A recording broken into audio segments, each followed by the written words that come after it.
I just wanted to say that there was actually a third person who was twisting scripture when I said that African Christians have a tendency of mixing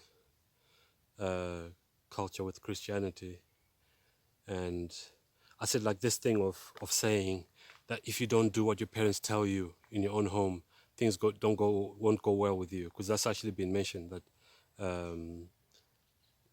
even when you grow up and you get married in your own home, and your parents tell you to do something or demand something of you, that if you don't do what they say, things won't go well with you. I've actually heard that mentioned. So when I mentioned that to this was actually a pastor's wife. She said, "Well, the scriptures do say, children, obey your parents in the Lord." So I said, "Yeah, but that's talking about minors. I'm not a child. You know what I mean? I'm a grown man and I'm the head of my house." And I said to her, basically, so my parents don't like my wife. So if they when they tell me that I should leave my wife, so I should obey them. And she said no. I said, so yeah, it's not talking about that. That's a twisting of scripture and an abuse of scripture. So I just wanted to mention at least I know of at least 3 people who have said to me, in terms of Ephesians 6:1, children, obey your parents in the Lord. It makes me wonder if they would actually, if that's what they do in their own homes. I don't know if they're actually told what to do by their parents in their own homes, or maybe they like to just apply things to others when they don't actually do the same thing that they claim to believe. Like I said in one of my videos, that there's a lot of hypocrisy amongst Christians, which actually could have prevented me from being a Christian. It's just that God has been very merciful and gracious towards me. There were times, even when I was growing up, when I felt like walking away from Christianity, but because of what I could see happening in church and at home. But God has been very good to me. But sometimes I wonder how many souls are going to be lost, that are going to end up in the fires of hell because of what unconverted Christians have said or done to them. It can be off-putting when you have so-called Christians being abusive or hypocritical towards others.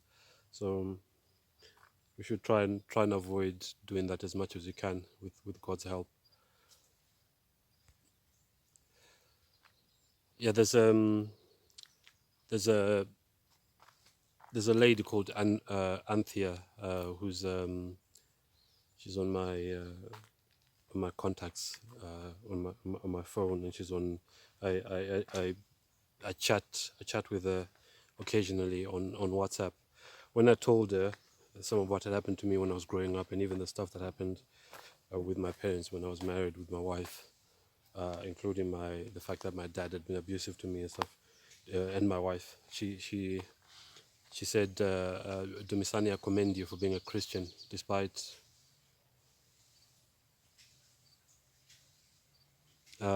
everything you've gone through. So someone else could have just walked away really from Christianity,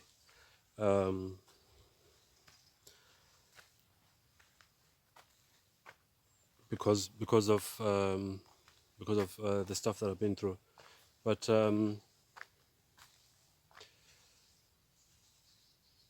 yeah, it's also been said that when we get to heaven, even some of the stuff that we've been through, as much as we think it's hard sometimes, but it's been said that when we get to heaven, we're going to say heaven is cheap enough.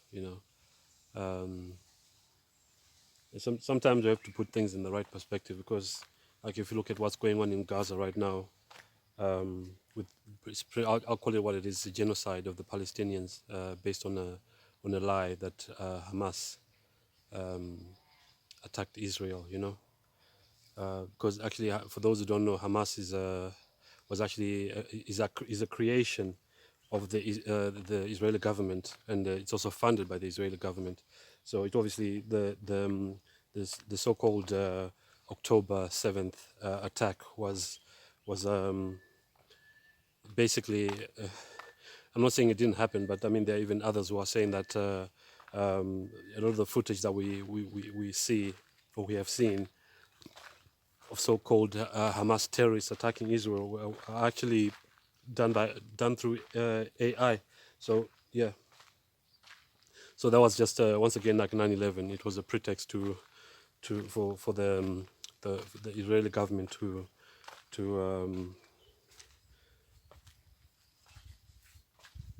to massacre Palestinians and basically drive them out from Gaza, because Israel has always wanted Gaza, and it's also been reported that recently, in the past few years, there's the natural gas has been found there, so there's a lot of money to be made, but not they don't want it to be beneficial to the Palestinians. Maybe I'm going off track here, but let me just stop there, and I'll maybe talk about that in another video.